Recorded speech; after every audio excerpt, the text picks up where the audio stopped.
Ashimwe. Korora ibiganza tuhane mwaramutse nitwari bwaramukanye turabaramukije mu izina rya Yesu Kristo umwami wacu. Kandi twagomba tubahe intasho za bene so bahariya mu bwiriza bwo mugahahe abo dusangiye urugendo rwo kuja mu ijuru barantumye kwaho tuzoba tushitse tuze dutanga intasho none ni muzakire mu izina rya Yesu Kristo umwami wacu. Turanezerewe ku Imana yasuye kutugira neza kuba hano. Twari twaravuze ku munsi wa kane tuje vuba gose kuko navuze muri aya majambo yumvikana nti nivyo mwatugaburiye turacabitura umube kuko nta gihe kirekire kihaheze twari hano mu kwezi kw'indwi none hari harenganye gusa amezi atatane none Imana yasuye kandi dukumburanya twaranezerewe tumaze kandi kumva ko batubwiye ko tuzoba turi hano kuko ivy'Imana igomba nivyo vyiza. Tumaze rero iminsi turiko turibukanya ku majambo y'Imana. Nagomba ndababwire bene data agisidambi isanganya ribi utazokwifuza nijye umunsi nzamba izodusiga. Iyo ni sanganya mu sanganya ata muntu n'umwe arashobora kubona. Naho bavuga ngo abantu bazokwiruka baza hano none ahabaje bagasanga warasigaye wowe ukibafasha iki? Ahubwo basiga bakubwira ati ahubwo bari kurakora iki? Ko wari mu rusengero inzambi kabigusize wari kurakora iki? Nta sanganya mbi ingana niyo. Ariko Imana ishimwe turi mu baja mu ijuru. Ko amen ari nkeya turi mu baja mu ijuru. Nibanga inzamba yovuga uyu munsi bo duga. Mbe abatadugije muri musigara mukora iki? Ntuzogira ubwoba bwo kwatura wewe ico Imana iriko iraduha akanya ko kwezwa. Nukuri inzamba ikazonsiga. n'iyi midugo twaduze, n'iyi Mana twakoreye, inzamba ntizodusiga, tuzoja mu ijuru. Erega byose biva mu kwatura. Yewe Mana, jewe sinzi ko nzojayo, kandi aho uzosigara. Inzamba izovuga naho yovuga uyu munsi, naho yovuga ejo, mu barimwo bazogenda. Nukuri naje ndibaza ko ndimwo, kandi ndimwo mu izina rya Yesu.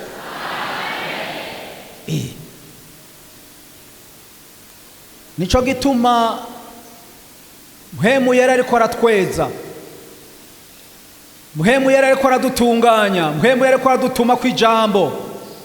Niwaguma gusamara ntumbaze, ariko iki gihe Mpwemu Yera ariko areza umugeni. Azodusanga turi mu maprograme, azodusanga turi mu bikorwa bitandukanye, mugabo azodusanga turiko turezwa naco nyene, turiko turatunganywa mu bikorwa turimwo. Ariko muri ico gihe uko kizoba kiri kose, yaba mwijoro yaba ku mutaga, azadusange turi maso.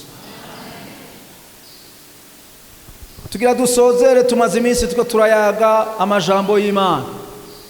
Mbega tumaze iminsi turiko tusoma he? Abo twari kumwe igice ca kangahe? Ku murongo wa kangahe? Abatari hano natwe nibavyumve naho tuhaheraheze. Abanyefeso igice ca 4.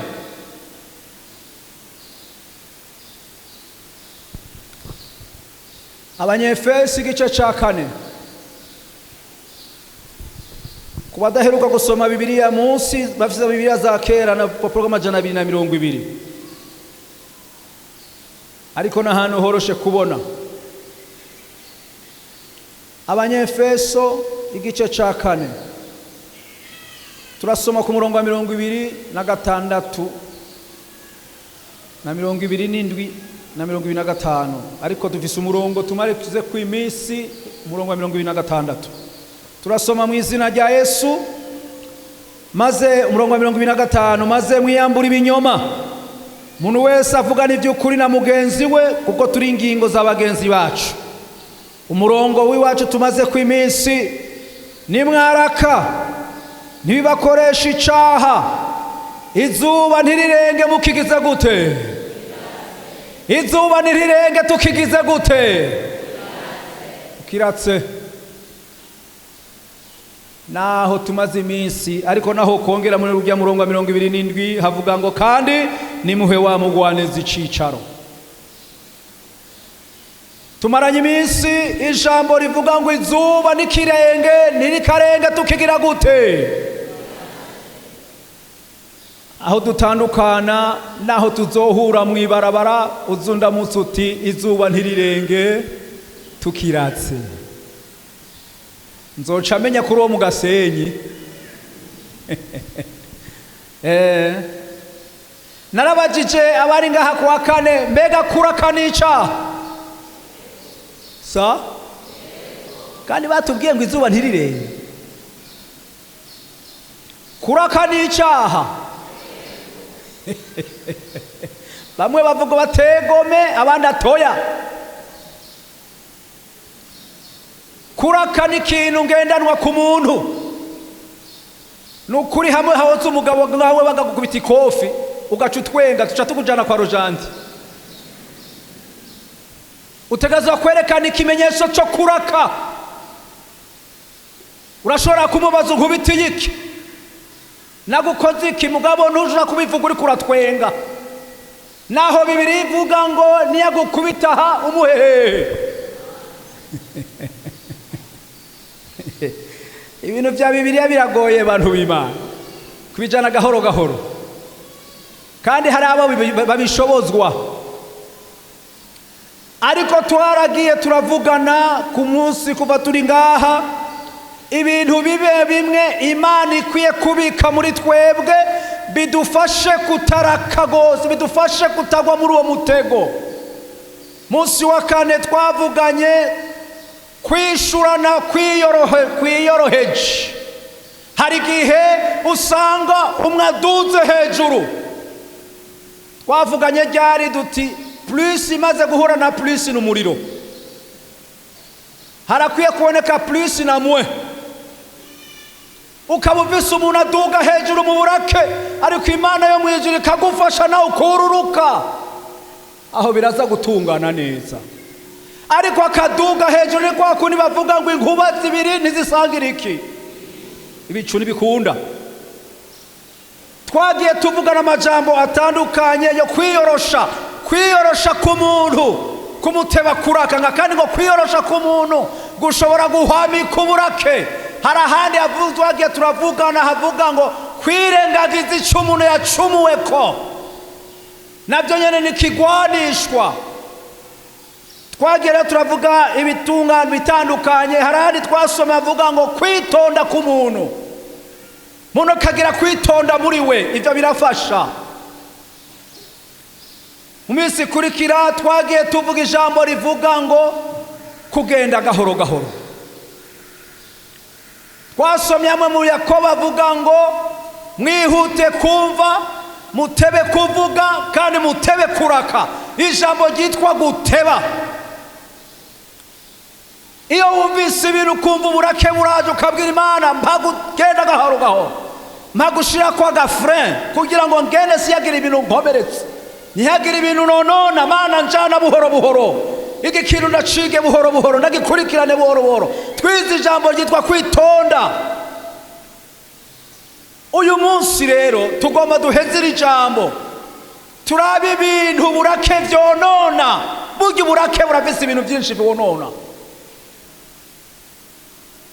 naho twese tutavyifuza. Turaza kuraba abantu nka babiri batatu kugira ngo ce dusozera dusenga Imana. Turabe bingahe vyononekara kubera uburake. Icambere, Itanguriro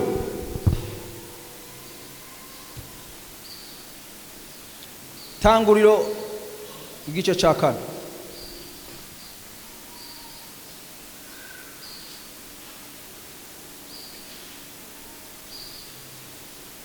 Tanguriro igice ca 4, igitabo coroshe kubona.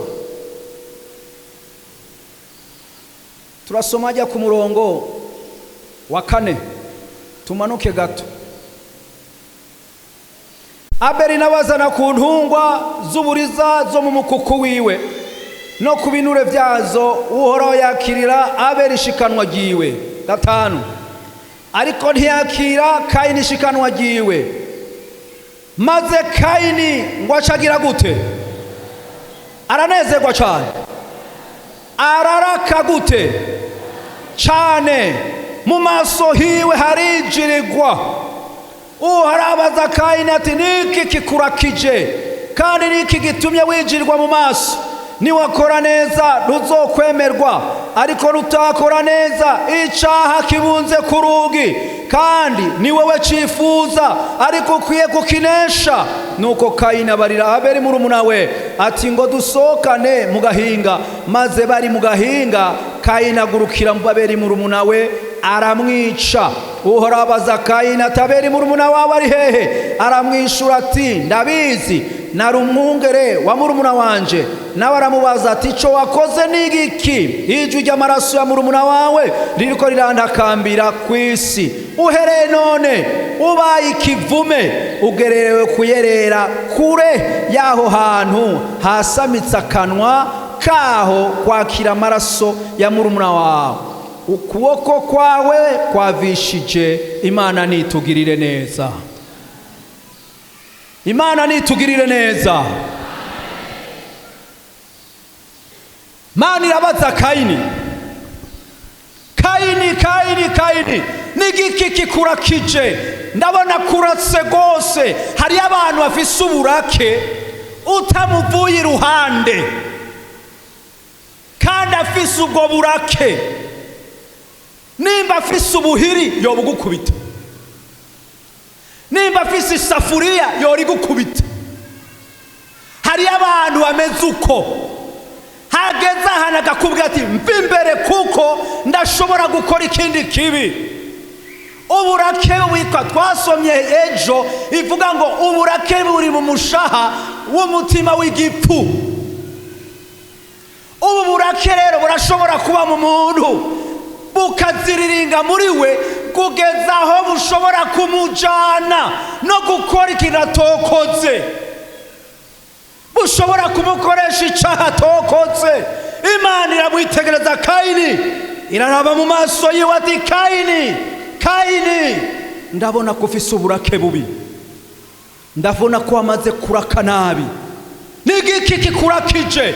Mbega niwakora neza ntuzokwemerwa, ariko nagomba ndakubwire ngo icaha kibunze ku rugi kiriko kirakurondera Kayini. Nta kindi yazize, uburake. Uburake.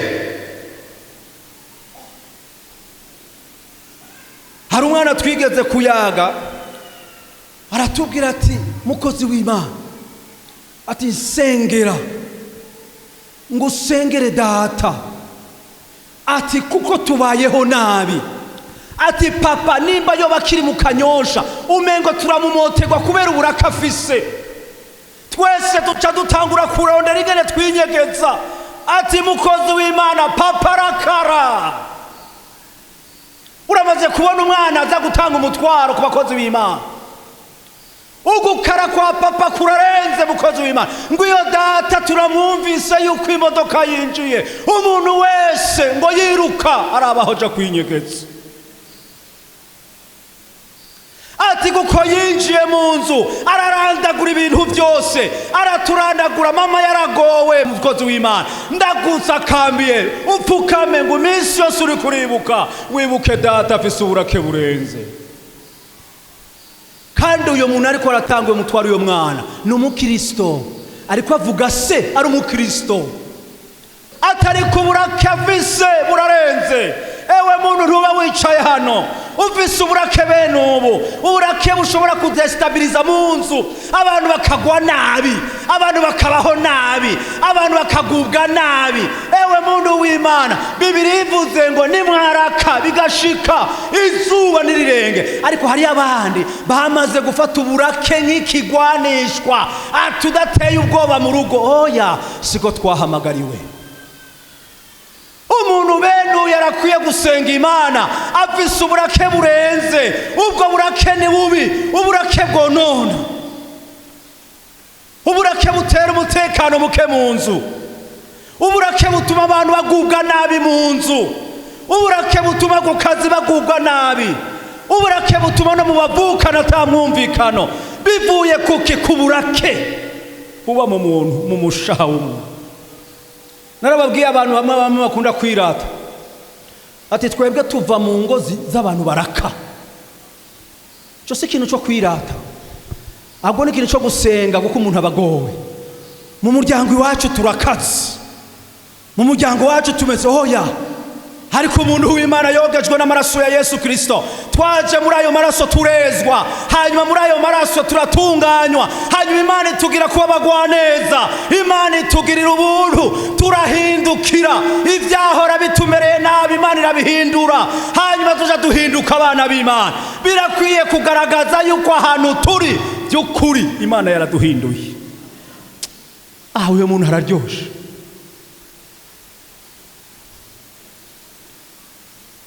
Umugabo umwe yagiye gupfukama, yari mu gihugu kimwe kanaka, yari umusoda akaze. Hanyuma rero yariko aragendagenda, bari twaratubwira iyo nkuru yiwe, abantu biwe bamucungera ngo nawe agoheka. Ugohetse cari kibazo, ariko acashika ahantu ngo yari umuntu atazi guca bugufi, yari umuntu akaze ngo atamuntu n'umwe ashobora kumugerera. Ngo hanyuma aca yinjira mu rusengero nk'uku, baba bodyguard biwe bose baramukurikira, aca yicara mu rusengero hagati. Ijambo ry'Imana riravugwa mu bushobozi, baza babona wa mugabo arahagurutse. Yari yaravuze ngo nta muntu azopfukamira, ngo nta muntu yomutera ubwoba. Baza babona arahagurutse, arizanye buhoro buhoro naha kuri altare. Baza babona apfukamiye pastori, ba bantu bamugendanira ati data buja karabaye, nabo baca barahaguruka.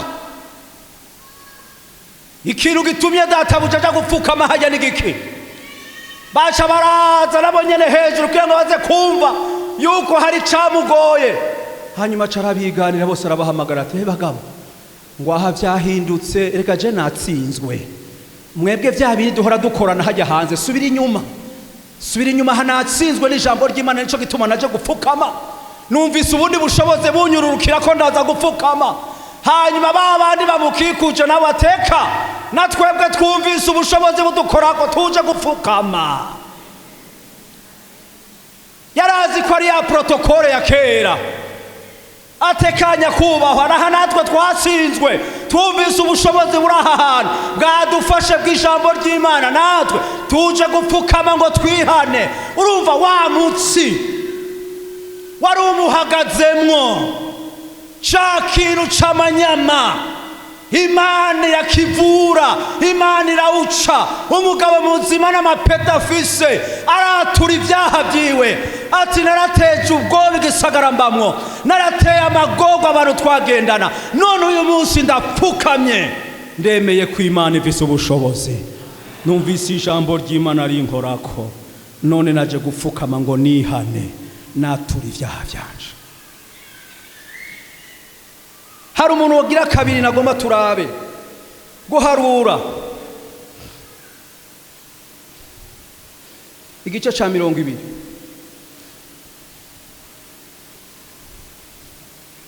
urake ni bubi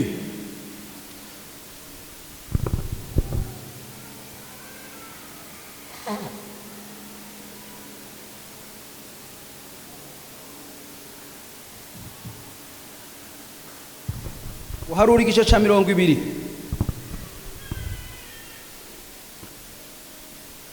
turasoma hajya ku murongo w'indwi uharura igice ca 20 turasoma hajya ku murongo w'indwi Uhoraho abarira Mose atabira ya nkoni muheze mukoranye iryo shengero mwe na Aroni mukugwawe mubarire igitandara imbere yabo gisendanisha amazi yacu ubakuriremwo amazi muri ico gitandara uho iryo shengero n'ivyo bashoreye amazi yo kunywa nuko Mose yabira iyo nkoni ayikubita imbere y'Uhoraho uko yamubariye Mose na Aroni bakoraniriza iryo koraniro imbere y'ico gitandara maze Mose arababarira ati nimwumve mwabagararije imwe mbega twebwe twobakuriye amazi muri iki gitandara Mose araheza amanika ukuboko akubita ico gitandara inkoni yiwe kabiri amazi menshi aca arasendanisha iryo shengero riranywa bo n'ivyo bashoreye Uhoraho abarira Mose na Aroni ati ko mutanyizeye ngo mwerekane ukwera kwanje imbere y'Abisirayeli ntimugishikanyire koraniro mu gihugu nemereye ko nzobaha ayo niyo mazi y'Imeriba kuko Abisirayeli batonganije Uhoraho akerekana ukwera kwiwe muri bo Imana nidufashe kandi Imana itugirire neza ewe burake Mose muntu w'Imana Imana yonyene yashingiye intahe ngo nta muntu mwiza w'umugwaneza mpeze nguyu mugabo mubona hamagaye bose nta muntu w'umugwaneza nka Mose ariko ishengero ryarashoboye kumukura ahantu ryarashoboye kumukura mu kibanza kubera kugarariza Imana ibwira Mose biraboneka ko yari yashavuye biraboneka ko yari yarunguye ewe bakozi b'Imana mwirindira ishengero dukorera Imana yo mwijuru dufashe Imana ibwira Mose namye ndiko ndaraba iyi ngoma ibwira Mose ati Mose haguruka igitandara ngiki haguruka witwaza inkoni ariko hari itegeko ndaguhaye ntiyagira ikintu ukora na kimwe uze kuvuga gusa niryo tegeko ndaguhaye hanyuma niwavuga kijya gitandara kizosendanisha amazi, maze Abisirayeli bazoca banywa, bazoca bagubwa neza. Ariko sinzi ahantu bamusanze uyu mugabo. Imana yabwira Mose ati vuga,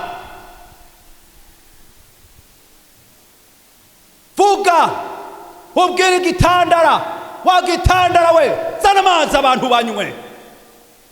Shengero ryari rimaze kumushikana ahantu ryari ryaramubabaje, arashika imbere y'igitandara. Mwumva ingene yakoze bitandukanye n'ivyo Imana ivuze. Imana yavuze ngo vuga, arabanza aritegereza ishengero n'ishavu n'umubabaro. Mwabagararije imwe, muzogeza ryari gutonganya Imana? Muzogeza ryari kubabaza Imana? Imana nawe yambwiye kuvuga kubera ishavu. Yemwe mw'abantu b'Imana, mwirinde ishavu. Uburake burashobora kudukoresha ibintu byo hava bituzibira mu bintu bitandukanye. Wagitandara we zana amazi, wagitandara we zana amazi. Kuko Imana ari yera, Imana ni yera. Ariko hari igihe ucumura ukagenda gutandukanye nuko ivuze. Imana iravuga ngo nahacumuye amazi reka ndayarekure. Imana irarekura amazi, ariko iramubwira ati Mose, oya hari aho tutajana, naho wari umukunzi wanje. Iryo shavu ryawe siryo, uwo mubabaro ufise siwo. Siko nakuziga, siko narinda kuzi. Nakubwiye kuvuga, none we urakubise. Kandi hataragera ku igitandara gikubitwa, umva amazi ndayarekuye. Ariko wewe ntuzoshika,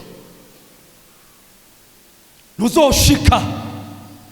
Uragenda usome munsi Mose ariko aringinga Imana, ndagusabye Mana mbabarira, ndagusabye Mana ngirira ikigongwe, byarangoye Mana. Ateka ndi Imana yera, irya shavu siryo, ujya mubabaro siwo.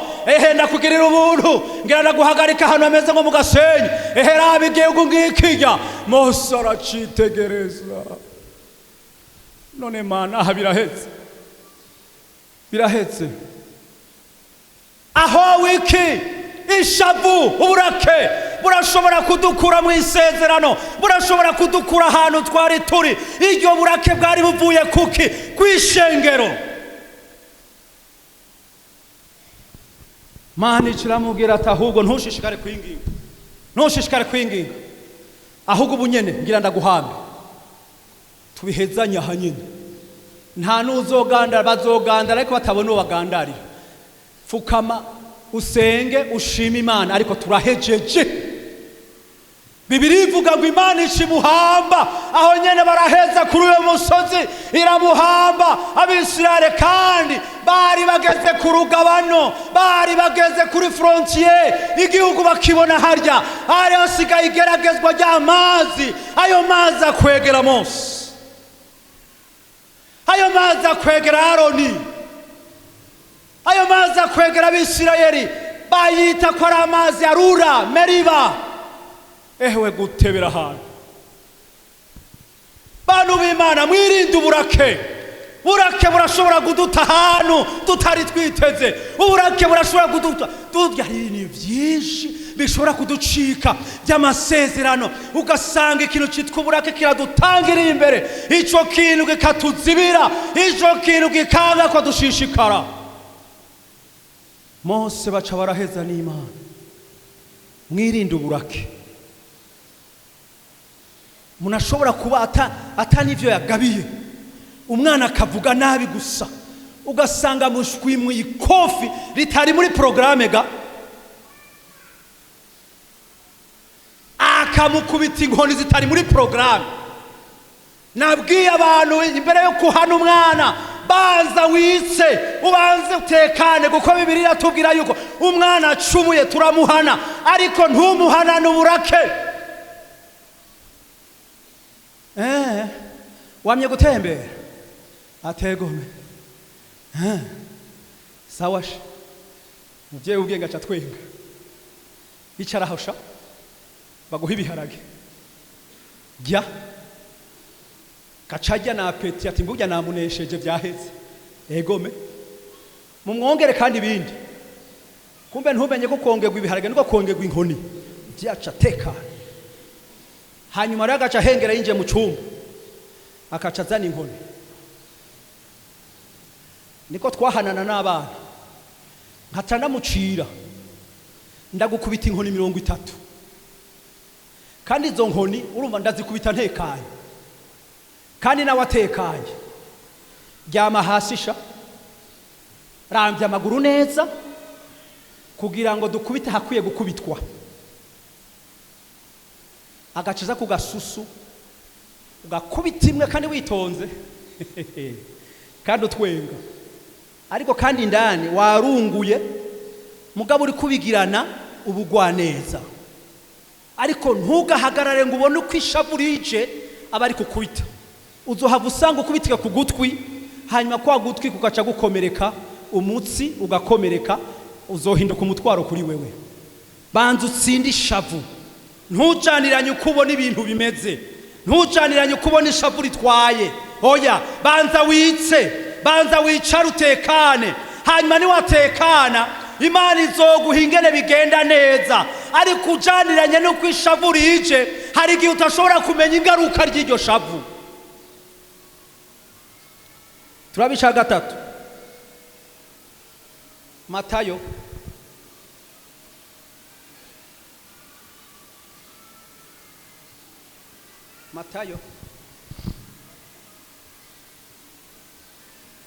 gene ku gice ca gatanu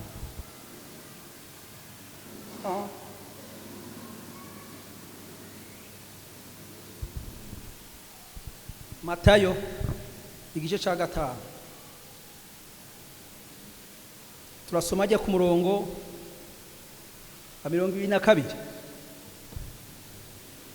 usome mu izina rya Yesu ariko jeho ndababwira yuko umuntu wese azorakira mugenzi we azoba ashikiwe no gutsindwa n'urubanza uzotuka mugenzi we ngo wakijujuwe azoba ashikiwe no gucigwa kwiteka uzomutuka ati wagipfuwe azoba ashikiwe no gutabwa hehe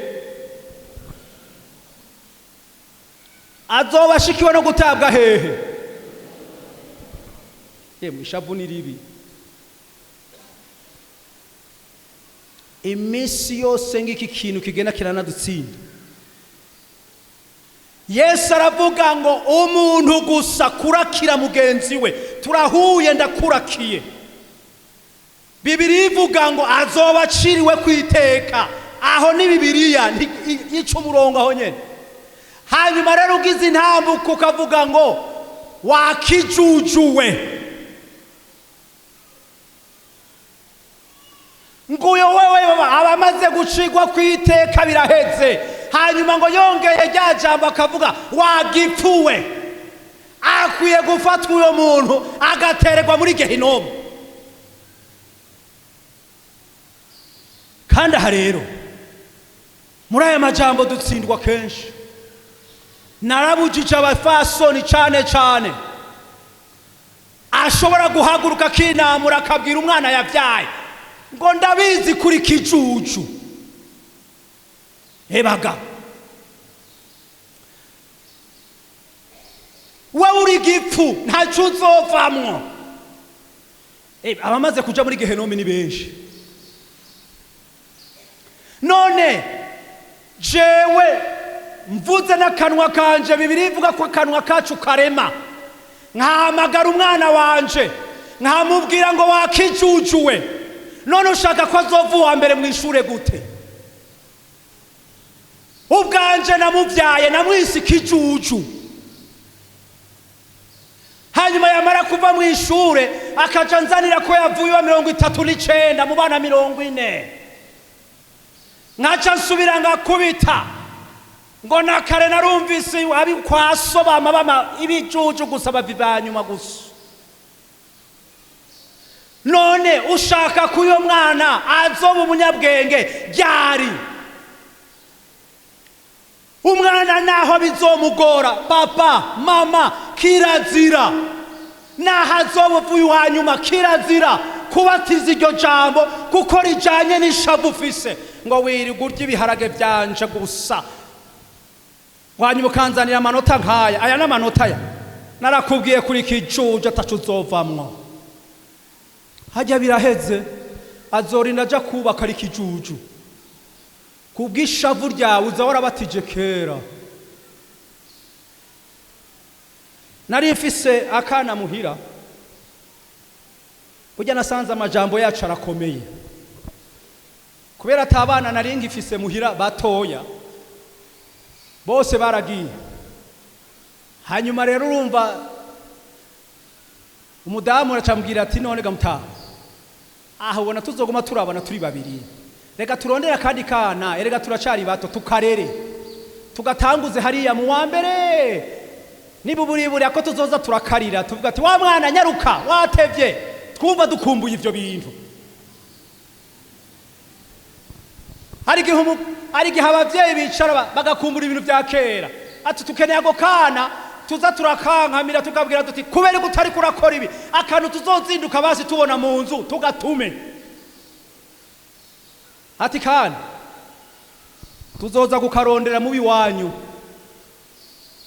ntego murahita mugenda urondere, tuca dufata kana ka ruguru tuca turakazana muhira tugatanguza mu wa kabiri mu wa mbere, turakabwira mu nzu ingene bimeze, abana twareze ingene bigenda nta mwana wo kudubura ubwenge n'ibindi.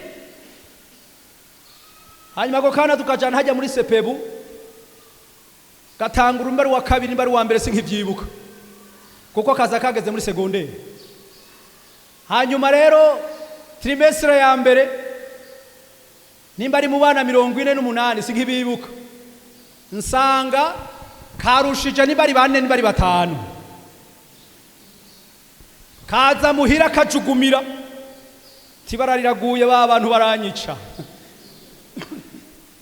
Nivyo bambwiye, noneho ndapfuye.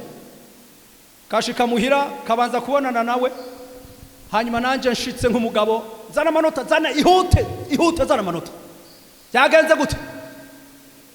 Mbona umwana ajugumira ati ngibi navuye narushije 4. Eya hewe warushije bangahe? 4. Kora ukuboko. Umuntu uvuye ruguru abanyabujumbura banura bakwise hasi, kora ukuboko. No baba yari wo wuga ishure ko warushije 4, ndafise ibyizigiro, fukama aho tugusengere. Mana ndagushima ko atabaye wa nyuma muri inzu yacu dutegwa isoni, ko yarushije 4, ejo bizogenda neza. Umwana mbona nk'umuntu azutse avuye muri koma, ntafana no kugurira kuko irusha nka 10 byari kugenda neza. Mugabo ndafise ibyiziro kuri trimestre igira kandi indi trimestre ikurikiye nivyagenze gute mukobwa? Narushije 15, ndaho nurubona sinarakubwiye 15 wagandaguye hasi, ingo baguhikoka, ingo uyu munsi ndaguye ikidari cikoka, wakoze kuko uyudengereza numwe nari kwiguha. 15 barahagije, dushishikare. Trimestre igira gatatu byagenze gute? Ati 23 hafi nakubise hasi. Oho murarira duze n'igisuguti kimwe c'igihumbi baguhe urye. Araduga kwishura rikurikira, byagenze gute? Ati muri trimestre nabaye wa 15 hafi 30 bari hasi, n'Imana nihabwe icubahiro. Turaduga mu wa 4, turaduga mu wa 5, mbega mu wa 6 bizogenda gute? Ati kuva uyu munsi nta 5 bazonje imbere jewe. Yarinza heza ati nanje kubera abavyeyi banteye intege, ewe nabajya abantu nabajya 5 muri iryo shure rero 5 barabaterura. Ntaje rero ndakeneye kuza ndakubone hanyuma ndaguterure mu bandi. kuva mu wa gatandatu uyo mwana yarinze aheza baterura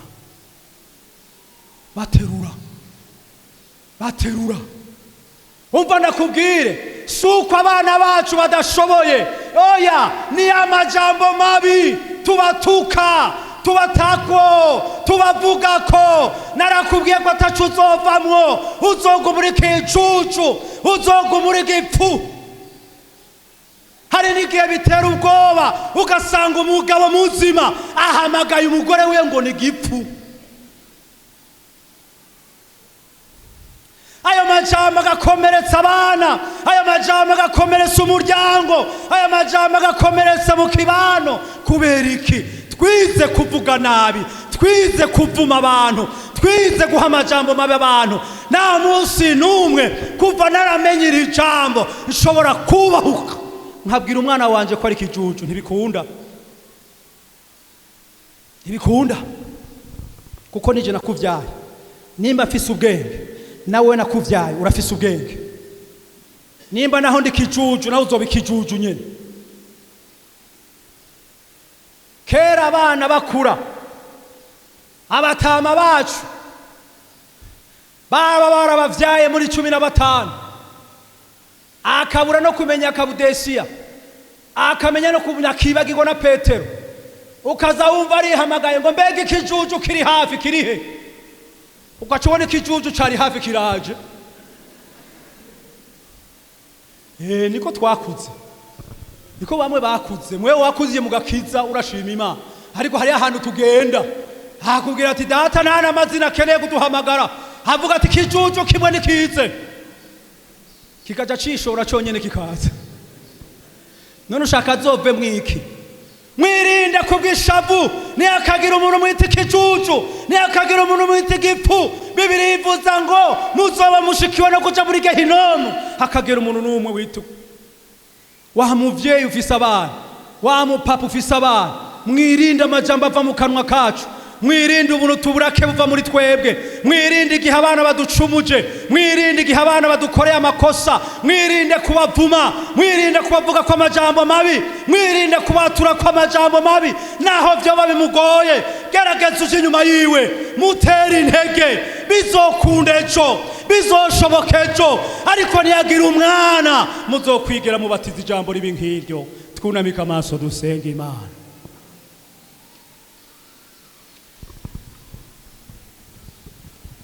Komba ndaguhamagara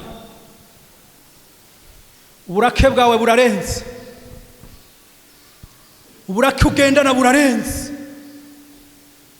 buteye umutekano mubi mu nzu buteye umutekano mubi mu kibano nabo mu bana bafise umutekano mubi kubera uburake buri muri wewe Bibiri ivuze ngo uburake buri mu mushaha w'igipfu ubwo burake uyo mutsi urakwiye kubwira Yesu ati ndakwinginze baga umutima wanje uvuga nabi akanwa kanje katura nabi akanwa kanje kavuga nabi ewe Yesu Munyanazareti ngwino mvure ndafise uburake bwiruka ndafise uburake bukomeretsa ndafise uburake ndafise kujingitwa niyumvira nabi mugenzanje ndamufitiye akababaro ndamufitiye ishavu ndamufitiye uramufitiye ariko nagira ndakubwira inzamba niyavuga nta juru uzojamwo inzamba niyavuga nta juru uzojamwo ako kazikira ubikiye mugenzawe ako gatima kabi ubikiye mwene so ayo majambo mabi uvuma abantu ayo majambo mabi uvuma abana wavyaye ewe wa muntu we uyu munsi bizane kandi uje usubira inyuma ugende waturure kw'ivyo bintu wabazima maze iminsi uri kurabaturako maze iminsi uri kurabatura kwa amajambo mabi wamaze iminsi uri kuri ufise umubabaro urenze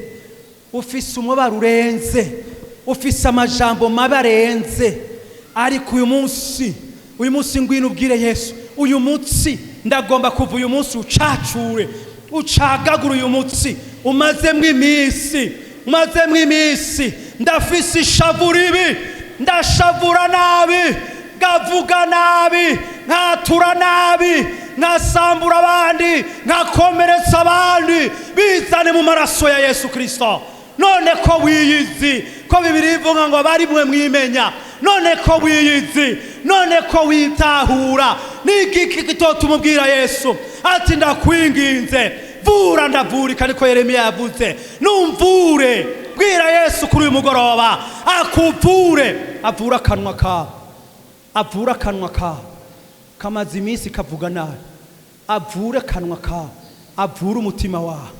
Yesu ari hano ngo akugirire neza. Kaze cyo dusaba umurongozi wa hano abashire mu maboko y'Imana, abasengera Imana. Mana data wa twese, turagushimiye imbabazi n'ubuntu tugiriye Mana. Uramaze kuvugana natwe uciye mu ijambo, ya watwitegereje warabye Mwami, nk'ingenzi ziriko zigana ku mugwa Siyoni, usanga uburake ibyo twatuye bitewe n'ishavu. Kayini vyatumye ahinduka ikivume, Mose vyatumye urugendo rwiwe ruherera muri iki kiyaya c'Ikadeshi, anyuranya n'uburongozi bw'Imana, niyerekana ukwera kw'Imana bitewe n'uburake. Yesu curaza urabisobanura ko umuntu agira uburake aba yiteye ikintu kibi, kandi ubwo burake ngo butuma umuntu avuga nabi. Baraje Mana, haleluya, wowe usuzuma imitima. Yakobo yavuze ngo ijambo rimeze nk'icirore umuntu yirabiramwo. Bariravye, bariravye, bariravye, abapapa bariravye, abamama bariravye, imisore n'abigeme Mana bariravye. Nka cagihe Yona yashika Ninewe acara babwira ati Uhoraho yarantumye ngo mu minsi 40 Ninewe kirakombombogwa, ngo baca bambara amagunira. Barihana, ngaba barihanye, ngaba barihanye mu izina rya Yesu. Bariko baratura, sharabarabaraba, bariko baratura, sharabarabaraba, bariko baratura, bariko baratura. Ingenzi ziriko ziraja mu ijuru. Hari ibyo umwansi yabateye Mana, byabateye agasembwa, byabateye akarabaga, byatumye nyakubahwa bociga urubanza. Ariko Paulo yanikira ishengero ryo muri Efeso ngo azogishira ari ishengero ritagira kumugayo, ritagira kwinjebejebe. Haleluya, uri kurageza Mana, urakoze, ndagushimiye kumaze kubeza ibyavuye mu kanwa kabo Mana, kumaze kubaharira, kumaze kubatunganya, kandi turabigushimiye ni mu izina rya Kristo Yesu, amen.